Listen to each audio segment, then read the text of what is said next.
The number 8 has been a symbol of hope. In the East, it promises prosperity. In philosophy, it means balance. In faith, it means rebirth. The dawn beyond death. But infinity has no end, and rebirth demands death. At the edge of town stands a house with a hallway of 8 doors, each one hiding a forbidden truth. Some who entered, returned, forever changed. Most were never seen again. For 8 years, I have led you to its threshold, and this year, the doors finally open.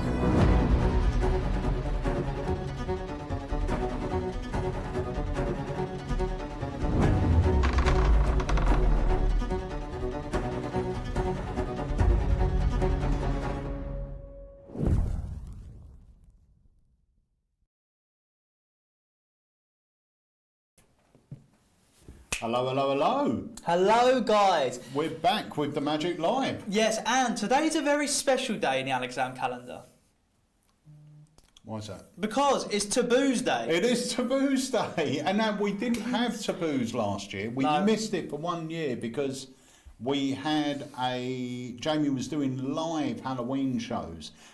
So we didn't get round to doing it, and we had a lot of people saying they really missed it, and is it ever going to be back? So Jamie's been working hard on this year's one, and I really think he's knocked it out the park. Now, anyone that's already bought their tickets, check your email, because we sent out a download link which is connected to a little zip file which has got loads of goodies in there, 100%. which will all be explained tonight. Yeah, I literally cannot wait. You know, Jamie Dawes, obviously, is a full-time legend here at Alakazam Magic. Joined, it was last year, wasn't it? Or year before? Must have been last year. No, year before, I think. No, last January. Yeah. Last January, and honestly, his impact's been crazy. You know, he's one who does all the video editing. He was the genius behind the vlogs. He does the podcast. He does so much stuff, but also he is so creative himself. You know, he's released great tricks like Free Wheels End, Afterlife, Spirit, Float, Scream. He's Not Here. Literally, Deceased. So many great tricks, which are often linked to this time of year, spooky season. And so when it comes to tackling terrifying taboos, we have like a die-hard army of taboo fans, because they love this stuff. It's chock full of great ideas, and this one is going to be like no other. It's going to be awesome, awesome, awesome. So we're going to be live in your Alakazam accounts at 7 o'clock for those of you that have bought a ticket. If you haven't already bought a ticket, go check them out on our website, because they're still at the early bird price of only $19.99. And that's then available to stream in your Alakazam account. So you just log in on the website, you click Academies, and it'll be there to watch. Just click play. But remember, guys, with Academies, if you can't join us live tonight, it doesn't matter, because it is fully recorded. We always get that question, but it is fully recorded. It is live, but it just allows you to ask questions if you're watching live, of course. Look who's joining us. Oh, Jake, you legend. Well, Jake, good to meet you yesterday, my friend. Hope you're well. And yeah, thank you so much for making the effort and coming down and travelling down with your family. It was very good. And if your nan's there, then tell her she didn't eat enough sweets, because we've already had a couple this morning. So yeah, but no, thank you so much. Yeah, it was incredible. Right. So before we go any further, let's bring on our co-host for today. It is the legend that is Mr. Wayne Goodman. Hello, mate. Hello, hello, hello. How's good to be you? back. It is good to be back. It's been a few weeks that we've been off air. Yes. Well, been busy. Yeah. But yeah, good to be back. Ready to go. Yeah. 100%. Firing on all cylinders, as they say. And I will say as well, there may be a cheeky little live on Thursday evening. So I'm trying to arrange this with Chris James. So if you have seen Chris's Affect the Button advertised and you don't you want to know more about it or anything else, join us on Thursday evening. And if you own the button, join us on Thursday evening. It's a great effect. I mean, a lot of people are calling it Trick of the Year. I was going to say, can I just say, the reviews on it are incredible, and good for good reason. It is brilliant. It's fantastic. Yeah, it's really, really good. So, make sure you join us 7 o'clock. We will send it out and confirm it on an email. I'm just trying to pin Chris down because he's really busy at Alakazam USA, but hopefully he'll be able to spare an hour to join us for that.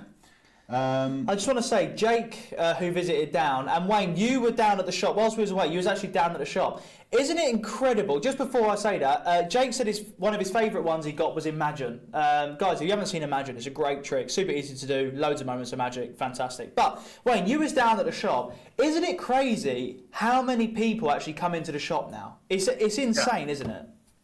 Yeah.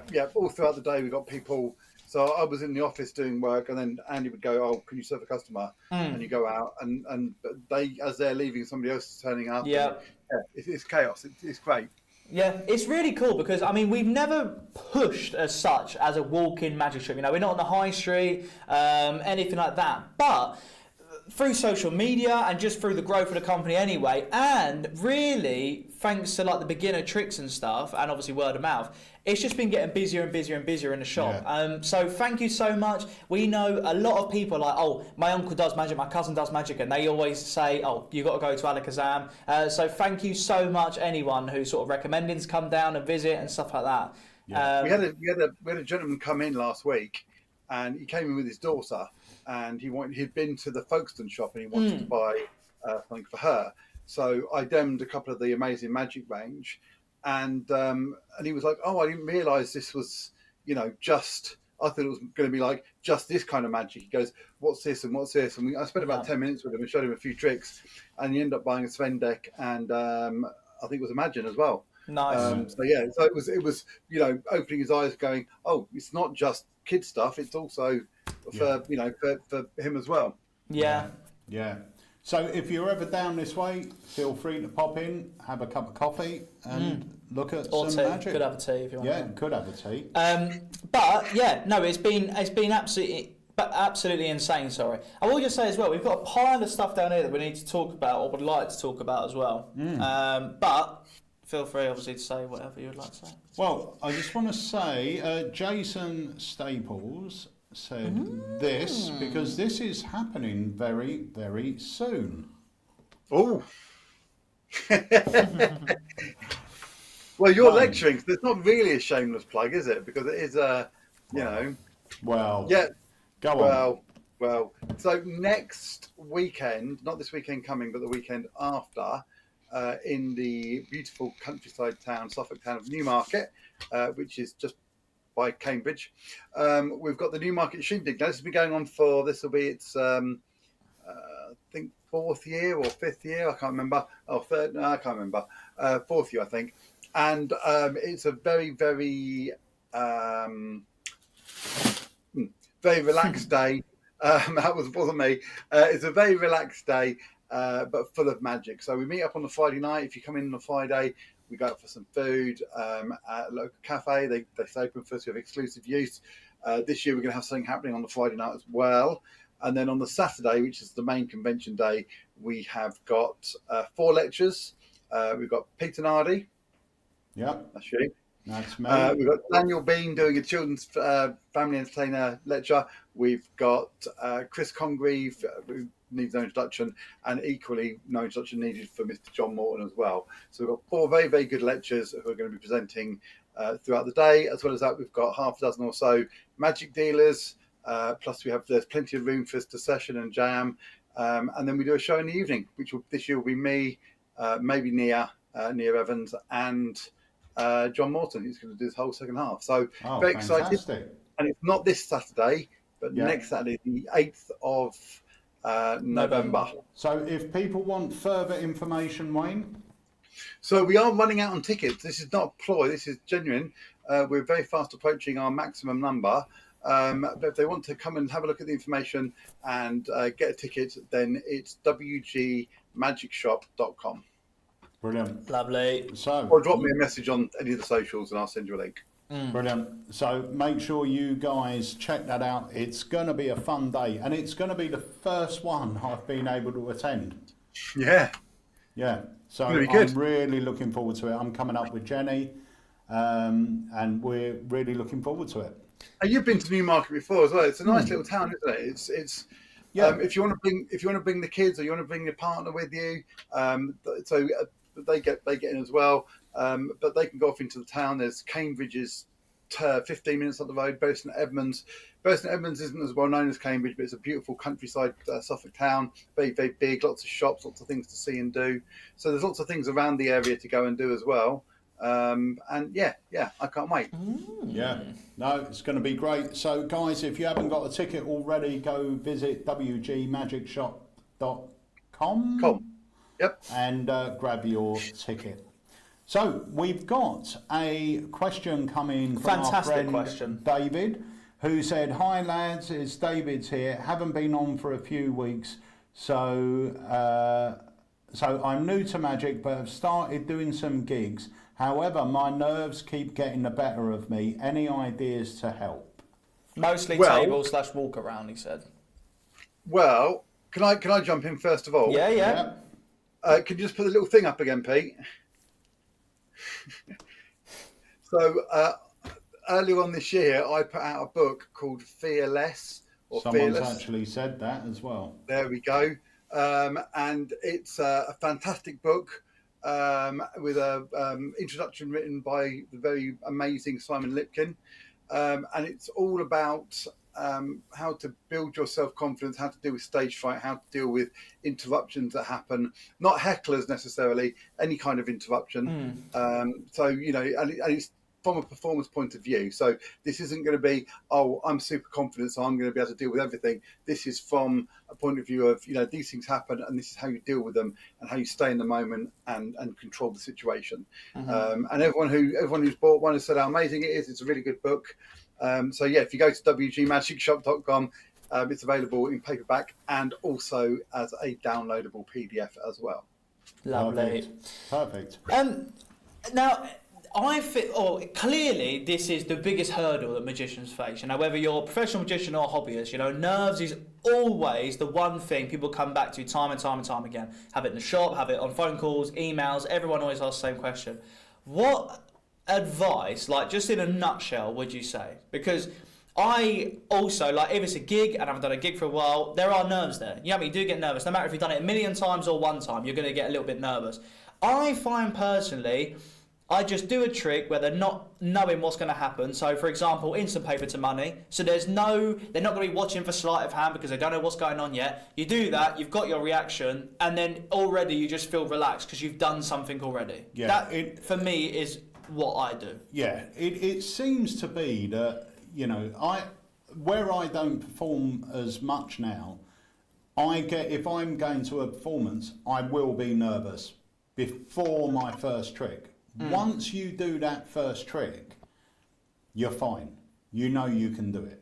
And that's it. We all get nervous, David. And Harry's first gig was on the stage at the Palladium in front of the judges of BGT and a full theatre full of people. That was your first performance, wasn't it? Yeah, stand-up performance, yeah. Yeah.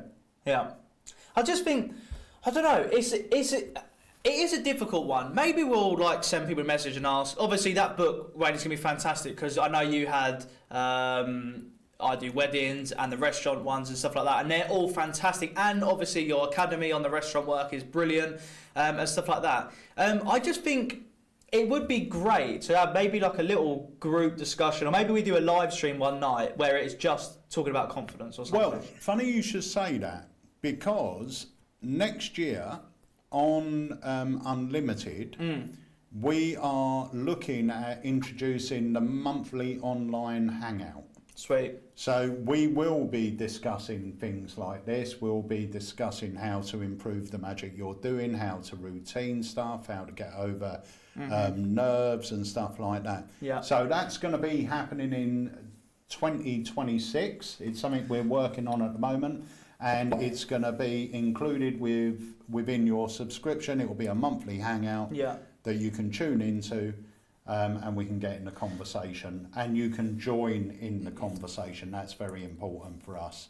That's exciting. But I will say I've read Fearless, and it is a fantastic book. So if you haven't got a copy, get a copy, because there's so much good information in there, even if you are a performer. Yeah. Or class yourself as a performer. It's not just for people that are new to it.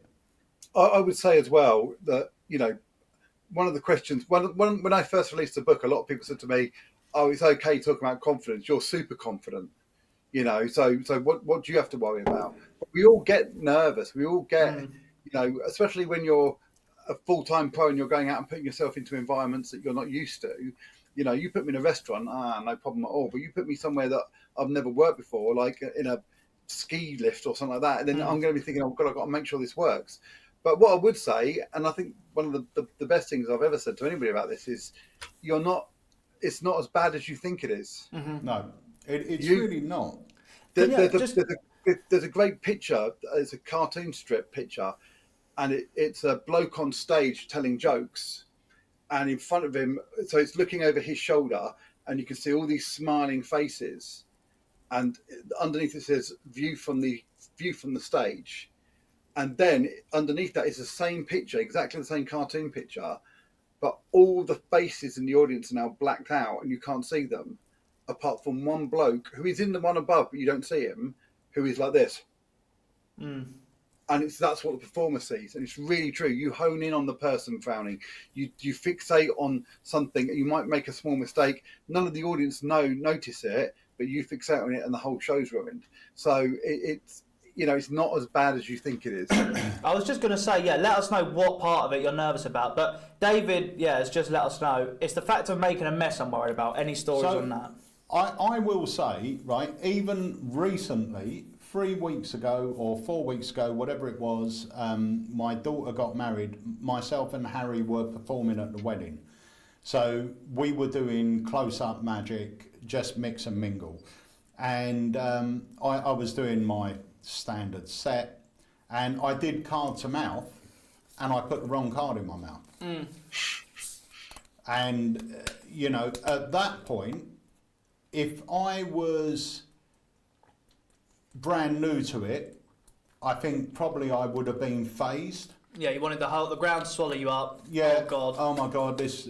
Whereas straight away I pointed at my mouth, and she went, "That's not my card." I said, "No, but it would have been great, wouldn't it?" And I palmed the card off, and loaded it in my wallet. Yep. So, but as far as she was concerned, that was a great gag. Yeah. Everyone laughed at it. And it's having the confidence. You've got to remember as well, this is a very key point to all of this, is they do not know what is about to happen. And we've all had, it doesn't matter how good you are, we've all had that occasion where the card goes back in the deck, and for whatever reason, you lose your pinky break, you do your in-jog, and you lose the in-jog, whatever it is, you've lost the card, you've got no idea what it is, and you're in like a position where you could go, oh, that's gone wrong. Or you could go, I tell you what, actually just think of your card, because in my other pocket I've got a deck. Now I haven't been near this deck since we've been performing, but inside that deck I turn one card face down. What was the name of your card? Or you could take it a different way, like if you haven't got an invisible deck.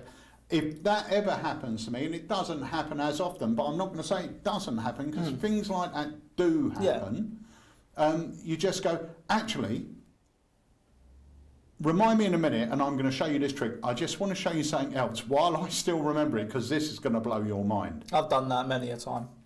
And do you know what? As magicians, we're in control, right? We were at this wedding, and I was performing inside the venue, and I started to perform Imagine. I got Imagine out, and then I realised there was one part of it that I couldn't actually do inside. I'm not going to say what that was, but I couldn't do it. I just, you know. So I said to him, I said, actually, I really want you to see what's going on. Follow me outside. And everyone just walks along. Yeah. They don't, no one goes, oh, I'm not going outside. They go, oh, all right. Yeah. And it's all about having the confidence to do it. The other thing I will say, and I know I'm talking a lot about this, but when I first started performing, my first few gigs, I was extremely shy. Extremely shy. So if I hit a table, I would perform to this person down here, then move round the table and perform to that person round there. And then I watched a video, and not that it was a great video, but something in my mind clicked. And I just started thinking, what do they expect me to be like? And I think I'm quite an introverted person. I'm not a loud person generally, and I'm quite a quiet, I'm quite a shy person. And when I was performing, that really come across. I was really shy. And I think part of it with me is the embarrassment of being loud. I don't want to be the centre of attention. But something clicked in my mind and I thought, what do they expect me to be like? I'm a magician. I'm here at the venue. I'm approaching their table. What do they expect me to be like? And they expect me to be a bit louder. They expect me to be in control. They expect me to make the jokes and everything else. So when I do perform, it is a character. Yeah, it is a performance, isn't it? Yeah. That's the thing. I go into an amplified version of Peter, and you will know that. If you see me before, I mean, even on Holly's speech, right? So I'm giving a speech at my daughter's wedding, and I'll be honest with you, I'm quite nervous. I'm not a fantastic public speaker. So I was quite nervous and everything else. The moment I went into the trick, that changed. I went from, you know, doing my speech, being quite emotional, to commanding it. It's weird, isn't it? Because it is actually like a switch flick, isn't it? It is. It's and weird. it's like, and it's really ridiculous because I'm doing exactly the same thing. Yeah. But mentally, one part of it, I'm super confident. And it used to happen when I used to lecture as well. So behind the lecture table, I would be really nervous. I would take 2 steps and stand behind my dealer stand, and I'd be as confident as... It's all here. Yeah. It's all there. I think as well, you can, like, it's like blinding with science. You can blind people with confidence as well, and I think that is something. If you are just sort of, it's like faking it till you make it, but you're not faking it. You are just doing it. You know what I mean? But when you have this confidence, they, like you said, they don't know what the trick was going to look like anyway. Yeah. And let's just say a trick does go wrong, you're not fazed by it if you've got confidence, like, or you're faking the confidence. So they're not going to dwell on that because it hasn't affected anything. No, you know what I mean? If you, like you said, if you all of a sudden, oh my God, the wrong card's there. Now they're going to be like, that's a bit weird, isn't it? They're going to talk amongst themselves and do this, and then you're going to feel like everyone's looking down and doing this. Whereas if the wrong card's there, that would have been good, wouldn't it? Anyway, right, do something else. They've now glossed over it. It hasn't affected you. They're not going to dwell on it because it's not a big moment that's just happened. Yeah. They're not going to think about it. Whatever you do when you're performing, whatever you do, if a mistake happens, be confident with how you get out of it. So let's say I've just got Wayne to sign a card. He's put it back. I'm doing my shuffle and I know I've lost it. I would instantly go, Harry, did you sign it as well? No. Okay, it needs 2 signatures. Wayne, what was the card?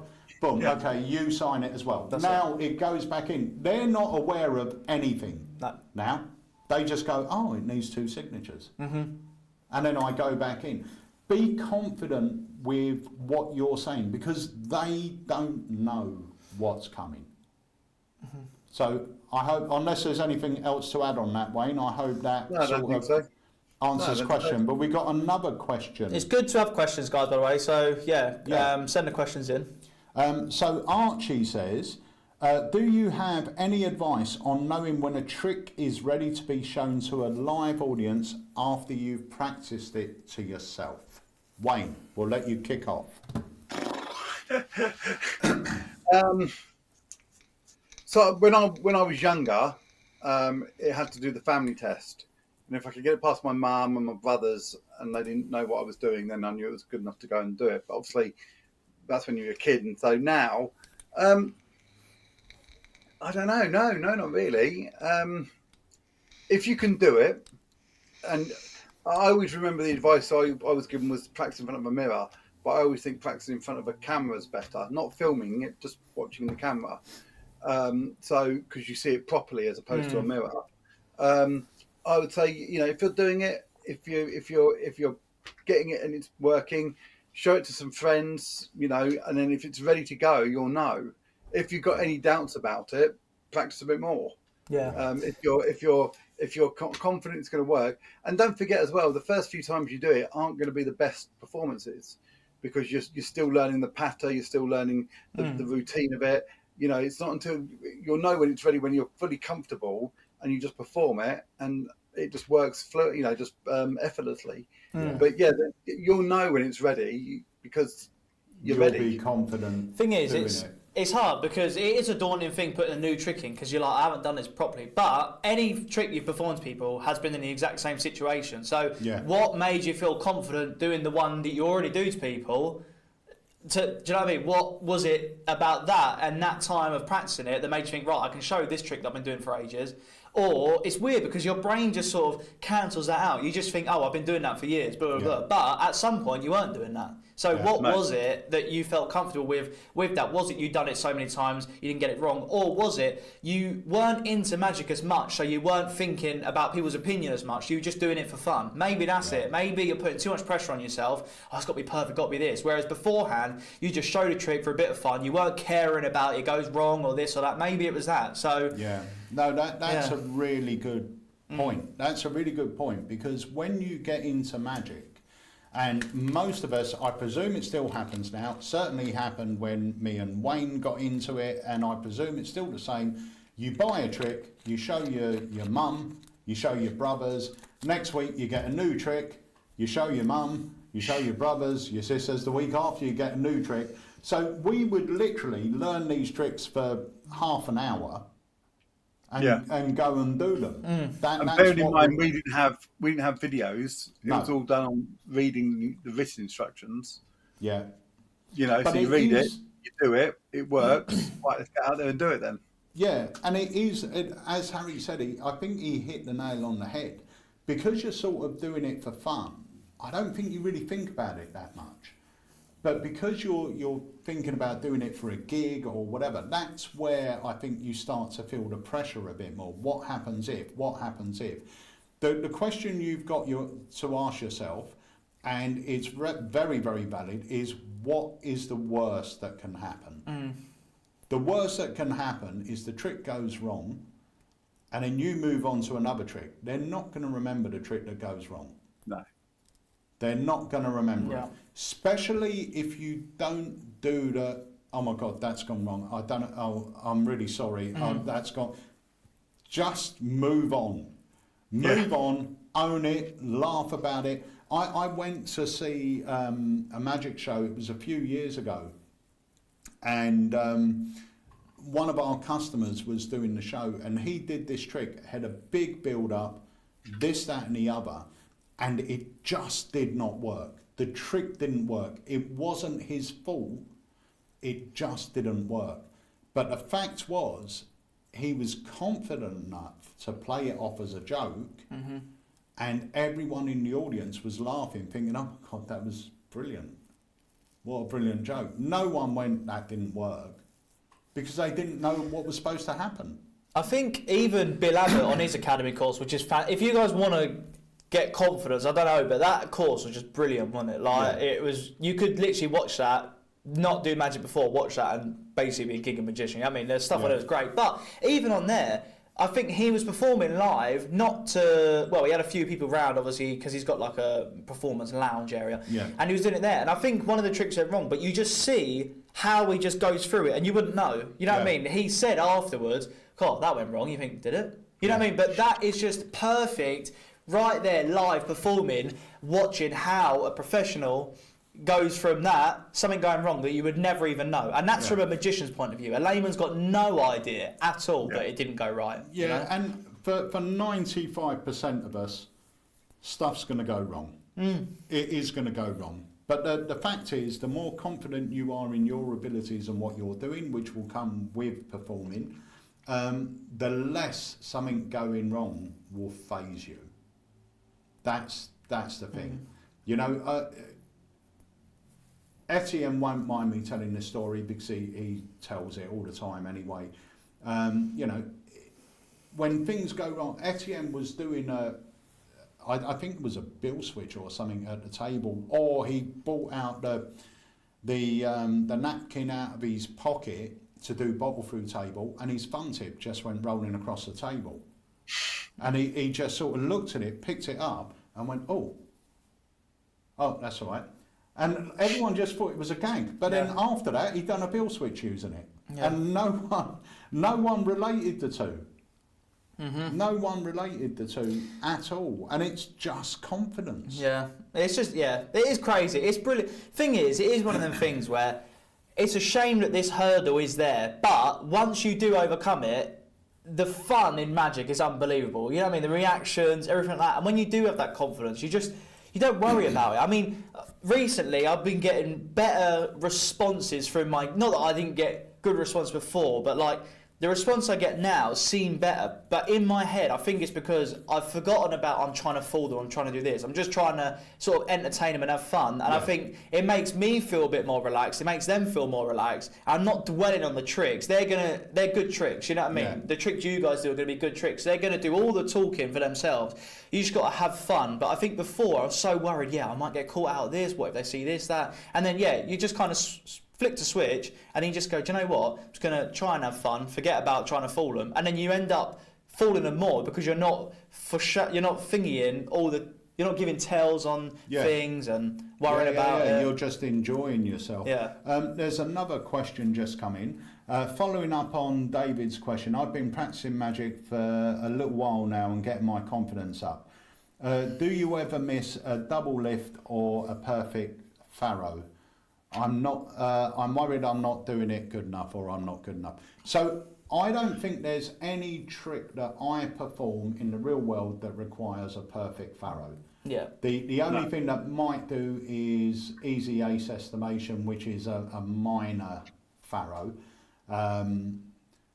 But double lifts and things like that, no. I say I never miss one. I probably do, but I'll know I'm going to miss it and I'll just correct myself. I just literally, when I'm working, if you're doing it with magicians, it's different. When I'm working, I'll literally spread off 2 cards and pull it back because no one's looking and no one knows that you've done that. Get ready. Now, I can do a pretty decent strike double and I can do all sorts of double lifts. But when I'm working, I usually do that. Just push over and then... I just do that. Even though I can do them, I just do that. Yeah, I do. Yeah. So I have the card there, just boom, and they are. Yeah, I've got that's it. You've got your double. And I'm doing it when I'm still like this, so I'm just talking. Yeah. And I'm going, okay, I'm going to ask you to choose a card or write your name on the card, now I'm done. Yeah. And there's no work there at all, it's just boom. Yeah. And if I miss it, I just take my time and do it again. Yeah. Yeah. And there is obviously a place for doing perfect pharaoh shuffles and diagonal palm shifts and stuff like that. But obviously, the more things like you have in there, depending on weather condition, the cards might not handle as well. Your hands might not be as smooth, or they might be too smooth and stuff like that. So when it comes to doing things like that, obviously there are a chance that you might not get the perfect pharaoh shuffle or this or that. But genuinely, a lot of tricks, and you can definitely be a working magician with just self-working tricks. I'm not saying you have to do self-working or you have to do sleight of hand, this and that, but obviously there are certain things like a laser deal or raise rise. That is notoriously a harder thing to do So if you're going to do a harder thing, there is more of a chance in real life that an outside thing can affect it, or whether someone touching something they shouldn't and stuff like that. So there's definitely harder tricks and easier tricks to do in the real world. Obviously, with something like a razor eyes, you've got to focus on that. You know what I mean? I mean, there's people that do it without thinking, but your material can also help with you feeling more confident, given that it helps you get the job done. Yeah. Do you know what I mean? Yeah. Like imagine, for example, I know we spoke about it earlier, but imagine it's a self-working trick, but there's loads of magic going on. So that is doing a lot of the legwork for you. Yeah. It does help, you know? Yeah. It's great. I mean, like at the wedding, I will carry 2 decks. So I've got my working deck, and then I have a go-to second deck. Now that will either be an invisible deck, but I'll be honest with you, since Imagine came out, that's my second deck, because I'm getting so much magic out of it. And having that is great. Like you said, Imagine, there's so much magic, and there's zero effort. Yeah. Really, it's just performance. Yeah. So there's another few questions. Josh Kofer in the chat. Hope you're well, Josh. Good Hi, to see you. Yeah, and Josh says he flashed a little when performing Squint the other day, but he drew their eyes to his eyes, like their attention to his eyes, and thankfully they didn't see or say anything, which they won't, because they don't see it. They don't know what's coming. That's the thing. We will have, Section Unlimited for that. Yeah, see, this is another good one from Magic Man, and he says material choices is key for nerves. Pick something easy to start.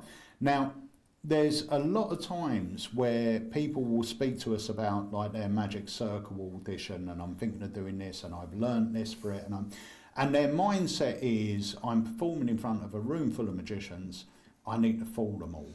So they try and learn something that's way above their comfort level, something they haven't done before, and doing something like an audition or a performance and everything else could end up, especially a sort of audition, it ends up being a bit like a driving test. And you know that if you're on a driving test and you make a mistake, it's usually downhill from there, because that's all you're thinking about, and everything else starts to go wrong.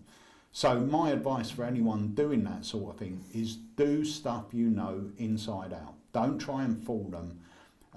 Obviously, when you're performing, you do want to fool them, otherwise there's no point. But still do stuff you're comfortable with, because you will be surprised if you go to a magic club and you perform to your magic mates. You're going to perform something like, I don't know, a trick with an Elmsley count, and they're going to go, "Oh, yeah, nice Elmsley count, mate." Yeah. That don't happen in the real world. You know, you'll be surprised at how simple the magic you do has to be to fool a layperson. And I'm not saying this in a derogatory way, but when Wayne comes to the Christmas party and this, that and the other, he's usually entertaining everyone on our table and everyone else in the bloody place. And most of the stuff, let's be honest, is a card reveal. Yeah. You know, on your socks, on your wristband, on your here, on your there. And it's stuff that as we progress as magicians, we poo-poo and sort of go, oh no, it's got to be more technical than that. It's got to, but I've seen the reactions you get from just doing a different card reveal. And I'm not saying that's all you do. No, you do more than that. But the power of that is strong. I mean, you're performing day in, day out to lay people. And what do you say is the hardest thing you do when you're performing? Technically, sleight-wise. Sleight-wise, probably the classic force. Yeah. So but you wouldn't need the classic force. No, I wouldn't need the classic force, and you know, it's effortless now because I've done it so much. But if you're looking at it from a technical point of view, probably the classic force. I do a double lift. I don't. I do my top change. But there's nothing There's like nothing. knuckle I'm not doing diagonal palm shifts or invisible passes or no. Actually, probably the hardest thing I do is probably palming 3 cards for cards across. Yeah. So so when I'm doing the cards across, I palm 3 cards off because I'm in a dirty zone now. I'm holding out 3 cards, but I've never been caught. Nobody ever sees them. Yeah. The misdirection is good. Yeah. And the idea of it being lots of card reveal, and it's nice because I can disarm them by doing all the card reveals. I can hit them. So my opening routine has the same card. It's not an ambitious card routine, but it's multiple reveals of the same card. But if I do that to a few people and I get them on side, then I can do something, Trilogy or Zoltar, something else that's a bit different later on. But I hit them hard with as much magic as I can. Yeah. Lucas Oliveira says, in your opinion, what's the best magic app you do for laymen? For me, it is Unexpected Delivery. The reactions on it, isn't it? For me, Unexpected Delivery and Toxic Plus. Yeah.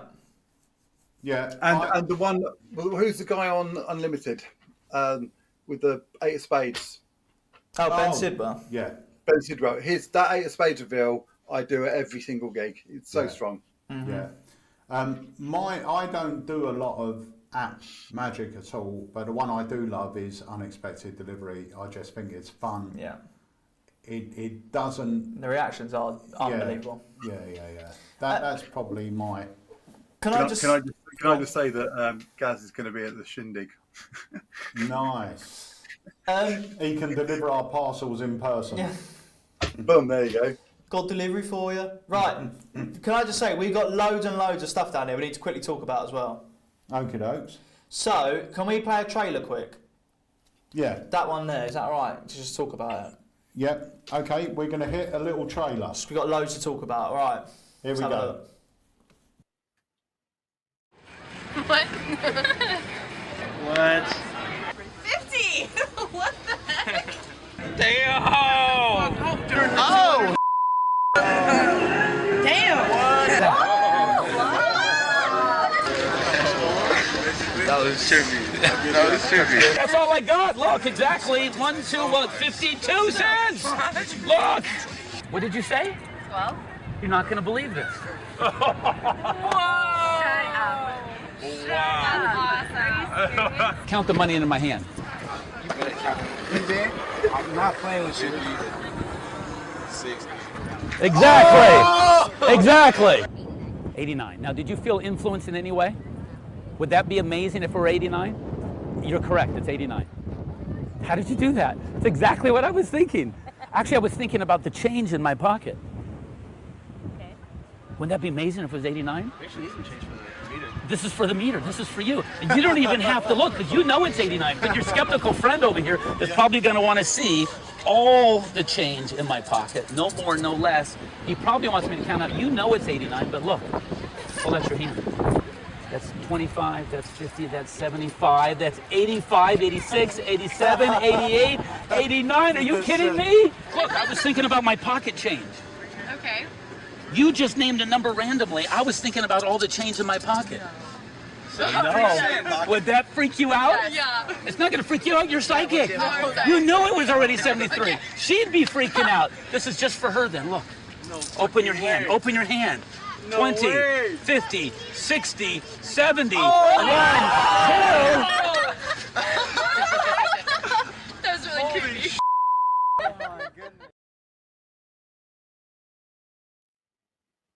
There you go. So, Exact Change is back in stock. Let me grab it here. Now, this is honestly in my top. This was on my Desert Island Tricks, I think. It's one of my favourite effects ever. I think it's unbelievable.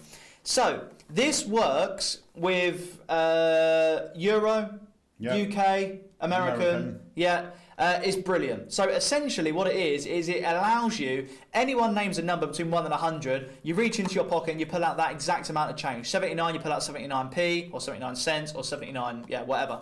It's brilliant.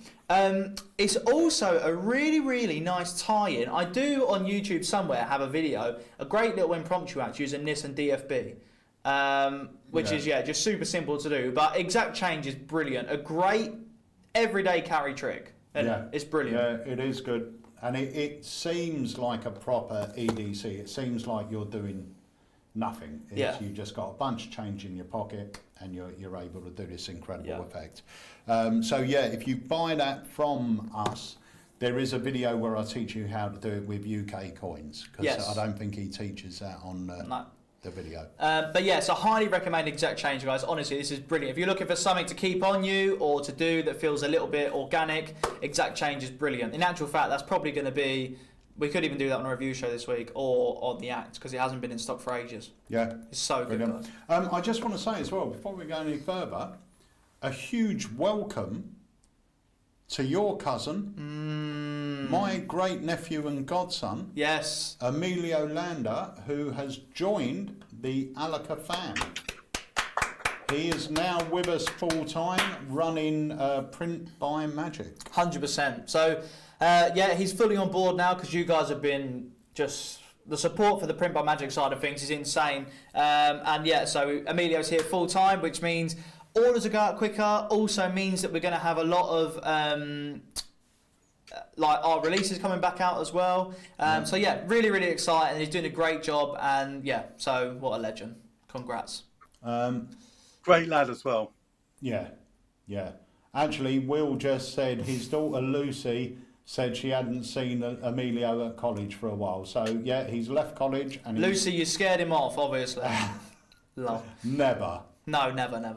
But lovely jubbly. Yeah, that is awesome. I'll tell you what else. What else? We got, because the Amazing Magic range is really doing well. Yes. Loads of new people getting into Magic and knowing Alakazam through that. These are 2 new releases coming out. Nice.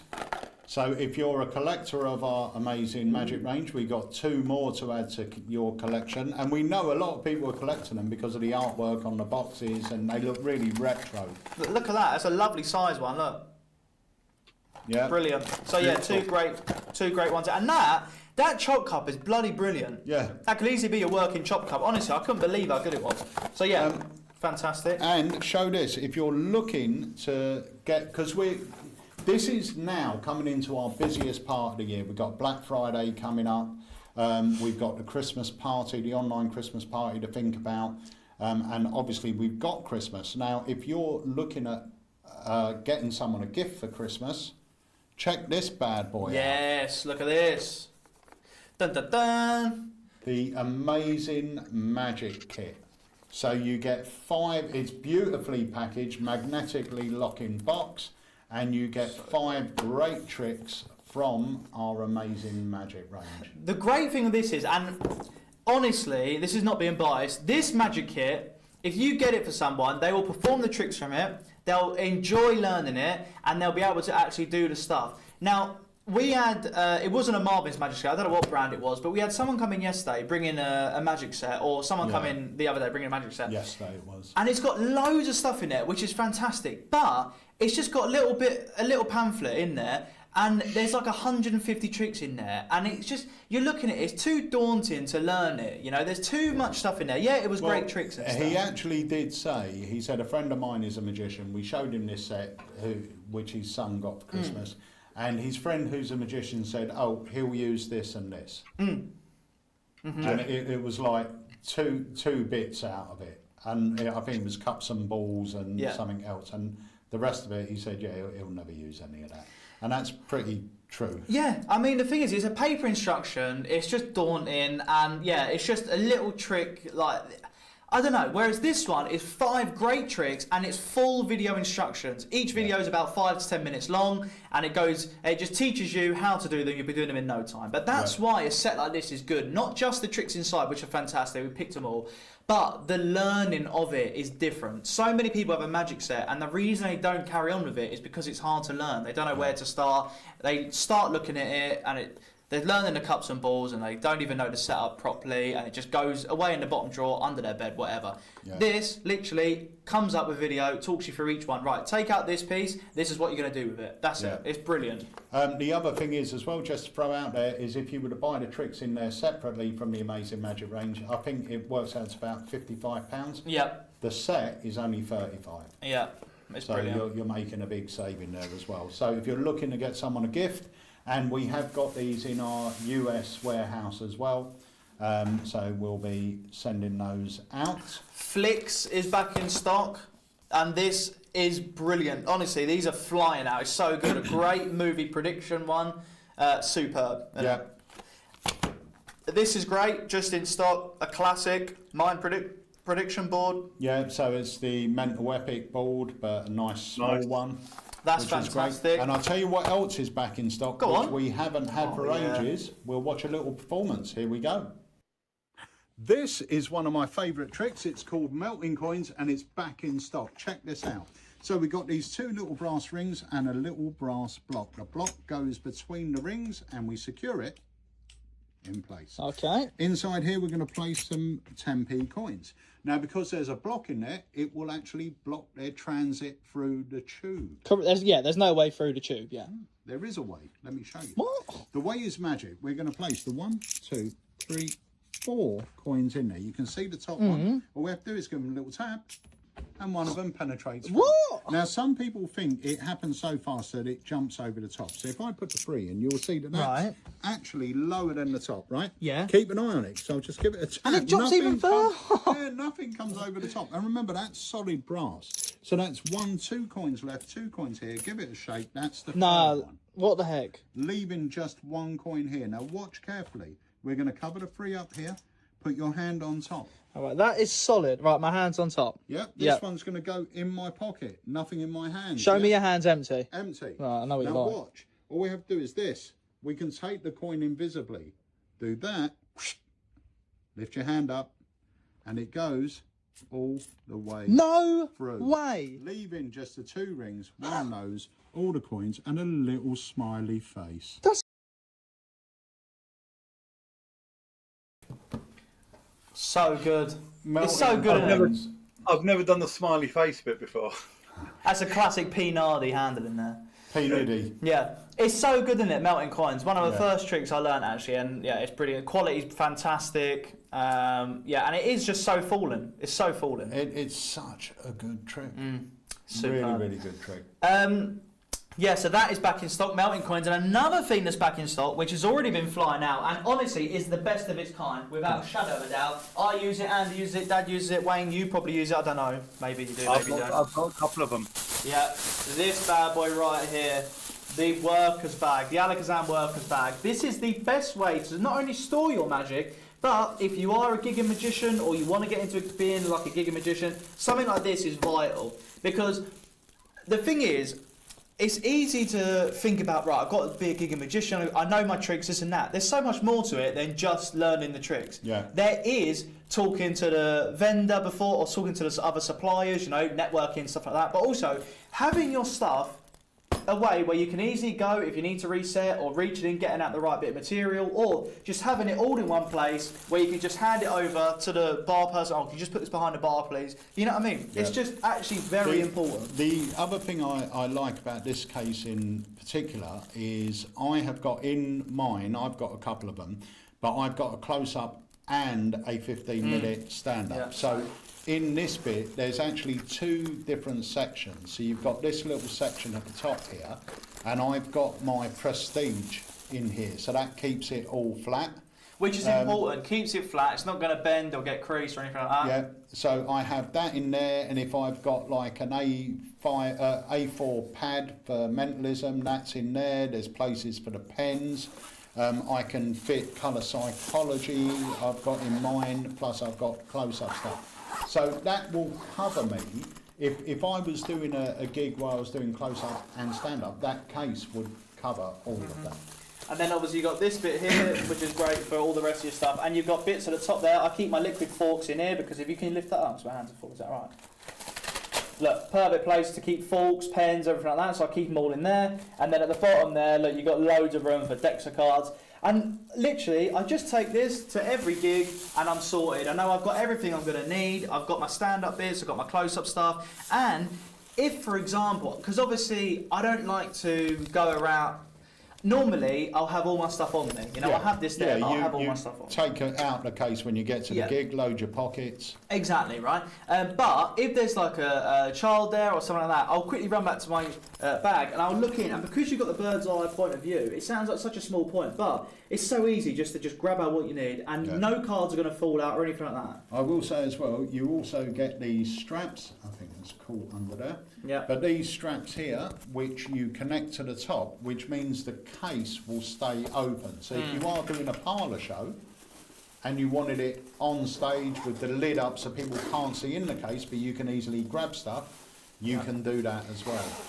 Now, I will say, every time we get these in, they'll sell out within a day or so. So if you're interested in one, they're called the Alakazam Workers Bags. Go grab one, and they're a really good size. A lot of people, carry their stuff in rucksacks and stuff. But the problem is, it dents the cards. You can't find anything. If it's upside down, the cards will fall out, and it's just annoying. You know what I mean? Whereas there, it just keeps everything neat and tidy. It's got a hard shell, so it protects all your stuff. But yeah. Super. And I will say this: I'm really excited today because today I got a video sent to me by TCC. Right, the legends that are TCC, I've always been an admirer of the quality of their products and everything else. And about 28 or 29 years ago, I created an effect that I never released. I had 4 prototypes made, which have been sitting in Andy's drawer. So they came from me from my house in Lewisham to the house in Ashford. Then when we got the shop, they come and sat in my drawer. Andy now sits on my desk, so he's got them in his drawer. And then when we were going to Magic Live last year, I was going through Andy's drawers looking for his pen or something. Going through his drawers, where? Going through Andy's drawers. And I came across them, and I thought, do you know what? I'm going to take them and speak to TCC. I showed them to TCC. They loved the effect. I performed it on them. And it will be coming out, I believe, next year. Under TCC. Very exciting. Now, we can get a lot of stuff done here. However, it's a very complicated process. It's a fantastic trick, but the manufacturing is quite complicated. It's something I didn't want to get involved in. But because they're there, there's no real middleman as such. Yeah. Otherwise, we'd go back and forth. No, this has to be different. Whereas they're magicians and they know, so that's why it's like. And they deal with this sort of material. Yeah, correct. Whereas I don't. And the reason why I never released it back then was my prototypes cost me at the time, I think, £50 a set, and that's how much it would have cost me to produce each set. Yeah. Whereas, and also that's 20 plus years ago. Yeah. So that's a long, long time. So, but that's something that I'm really excited about. That will be coming out in 2026. Obviously, you'll be able to buy the products from Alakazam, but yeah. I'm really excited about that because that's something I never thought would be released. No. And it was only because, go on. Technically, that's a shameless plug. Dun dun dun. I'll put it up there. Right, we have got. Go on. I will put it up there. Yeah, I did realise what I said as soon as I said it, and I tried to cover it up, but Harry. You can't. Yeah. You can't. No. Right, so next week we've got another academy happening. Jeez Louise, it's non-stop here, isn't it? It is. Where is it? Right, left. Yeah. No, yeah. Should we play it? Yeah, let's have a look. Here we go.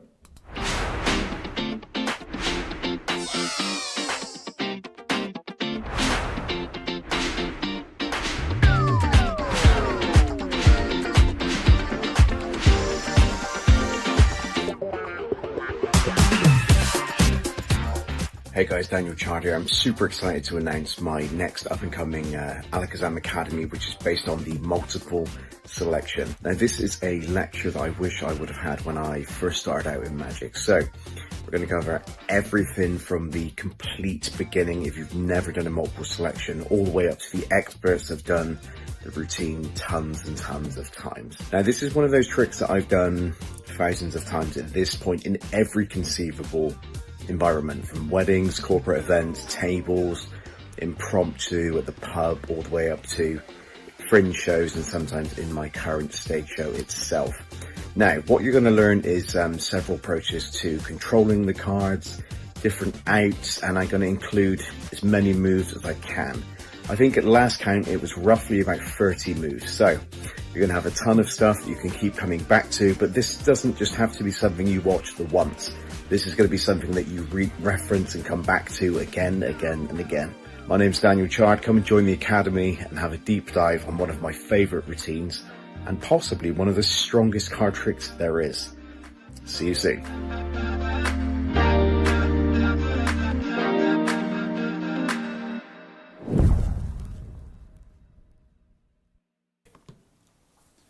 So that is Daniel Chard. That is happening next week. Yeah, it's very exciting. Fantastic magician. And yeah, you're bound to learn loads and loads of goodies. And like I said, academies are really, really good if you want to expand your knowledge. As well as Unlimited, Daniel Chard actually has a studio live on there where you can see his style and things like that, learn some great tricks from him already. Yeah.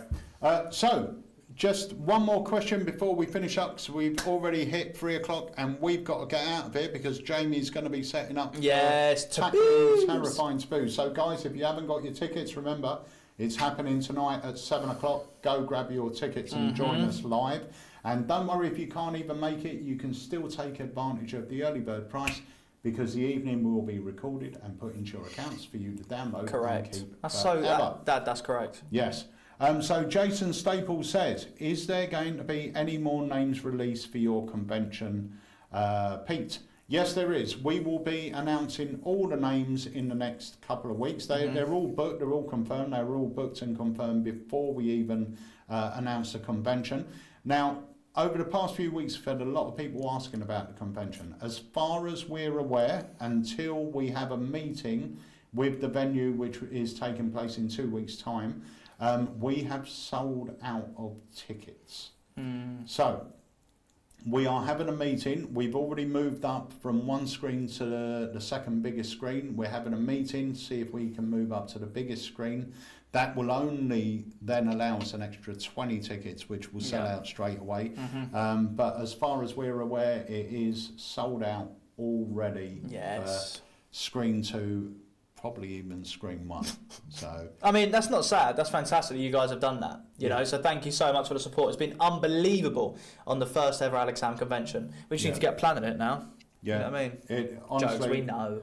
It's fantastic. But if you have got a ticket, you will be on a mailing list as well. So we will start sending emails out soon, letting you know some good stuff that's going to be happening. 100%. All But right. guys, so okie dokes. Right, what we got to do, we just got we to can say, end it with a trailer for our brand new release. Yes, let's do that. So Wayne, thank you so much for joining us this week. Thank you very much. Are you tuning in tonight? What are you up to tonight? Yeah, very well. Possibly I could be. Yes. No, Nice. very nice. I've got work happening here because of the shindig next week. Yeah. So I've got stuff happening. I've got a couple of phone calls to make and stuff. But yeah, I should be around. I'll probably watch it. So we good. Brandon Ellis as well is talking about Blackpool releases. Brandon, if we knew, then that would be a miracle because every Blackpool, we don't have a clue what's going to be there. Although we actually know one thing. What? The one I did yesterday? And the prototype one. Well, they're both prototypes, but the longer one. You know that one? No. You ain't got a clue? No. That was a clue. No, is the answer. We don't know what's You ain't going got a clue. Oh, yes. Yeah. And then the one that we were doing, the other one. Yeah. So both of them maybe. Yeah. But Blackpool is... We don't know what's going on with Blackpool until close to the time because you never know. We might have a trick between now and then that we think, oh, it's a perfect dem. Because that's what you got to think about. We can't have really long demonstrations because you guys have lectures to get to as well as we have other people that want to see stuff, you know. So, yeah, it just depends what is in at the time and stuff like that. But we think we've got 2 good ones. Well, they're all going to be good, obviously, but 2 good ones that we know of now. Yeah, 2 that we've set aside for Blackpool already purely because they, like Harry said, they're quick dems and they're sort of pretty ideal. But we've still got 4 or 5 releases to come out before the end of the year. So, and we've got some real heavy signature in there. piece. Yeah. Signature collection. Yeah. Yeah. So make sure you keep an eye on everything. And remember, this coming Thursday, we should have a live starting at 7 o'clock. If you're interested in Chris James's button, maybe on the fence about buying it or want to know a bit more information about it, join us. And if you own the button, join us, because Chris will be sharing some other ideas with you guys. And I will say this, we did mention it last week, I want to mention it again. We mentioned it on the Academy last week, I think, or on the live launch. If you are a member of Unlimited, we're trying to put together a trailer with people that are members of Unlimited. Just what we want is for you to film us just a 15-20 second video of just saying, hi, my name's John, I've been a member of Unlimited for 6 months, it's great value for money, this is why I love it. Yeah. And that's it. And then we're going to collate all those testimonials and put them together as a trailer. Yeah. Because Unlimited has never been a money-making project for us. We invest a lot into it, a lot of time, a lot of effort. We're trying to bring you more and more content. But obviously, the more members we have, the more money it gives us to play with to get more lectures happening. What we would love is to have a studio live every single month. Yeah. But financially, it's got to be viable. Yeah. Things like that. So having these little trailers that we can put out that will get more people joining, because a lot of people still don't know what Unlimited is. It's unbelievable. Honestly, Unlimited is literally the best thing in Magic. But we're going to say that, but it literally is. Do you know what I mean? Can't say it any other way. Right, we need to skip up. Yeah, we need to go, so we're going to leave you with the trailer to Whitechapel, and we will see you tonight at 7 o'clock. Adios. You're going to hit it? I'll hit it. Is it this one? I don't know what button it is. We'll see. Hopefully this one. See you later. Bye.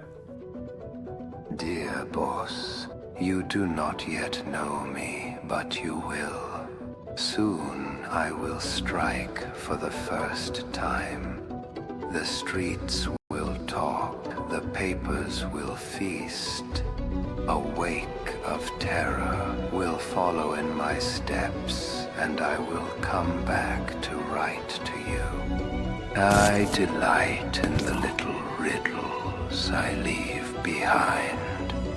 Toys for the scribes and food for the mindless gossip. I hunger for a name that will live longer than a lifetime. Mark me well, Jack the Ripper. I'm outside the 10 Bells Public House in East London, Whitechapel, one of the most famous public houses associated with one of the most famous serial killers of multiple generations. Jack the Ripper himself would have been seated at these chairs, at this bar, looking for potential victims. Some think that his murders were completely random, whilst others think that everything was pre-planned, way beyond what we know. Now, it's been well documented that Jack the Ripper's most famous 5 murders happened on these very cobbled streets. But the real question is, when did his murder spree start, and when did it actually finish? Right, so Roxy, are you familiar with Jack the Ripper? Yes. Now, there's a lot of speculation as to when Jack the Ripper started his killing spree. Now, obviously, in 1888, between August and November, he committed 5 very famous murders in Whitechapel, and that's where most people know the story of Jack the Ripper. But there is even urban legend that his killing spree started way before then, and also ended even later than when people think that he just disappeared, because that's what a lot of people believe with Jack the Ripper, is that he just disappeared off the scene, or something happened to him, or whatever. Yeah. And there's lots of evidence that is kind of, some of it is questionable. This is a replica of a photograph that Jack apparently had written on the back of. So now, just to read this together: Dear boss, I keep Hearing hearing. the police have caught me, but they haven't. So I think I'll give you the biggest clue yet. This is a picture of me taken just before I started my murderous spree. It shouldn't be too hard for even you to find me now. I am the second in from the left with the very light suit on. Yours truly, Jack the Ripper. So he's wearing the lightest suit. Now look, really important that you see, I don't change anything. All I do is I give you the jigsaw puzzle again without taking anything away. I ask you to just turn it over. And you'll see that it is actually written on the back of a photograph. And now if you put that photograph together, you'll see something that is quite bizarre. So if you match those pieces together, and you'll see that even though I haven't changed anything, you've put the puzzle together twice, but you'll see the person with the lightest suit, Jack himself, his face is missing from the puzzle.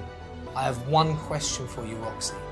Are you at home alone tonight? No, thank God. I'm very creeped out. On behalf of Jim Critchlow and Alakazam Magic, this is Whitechapel.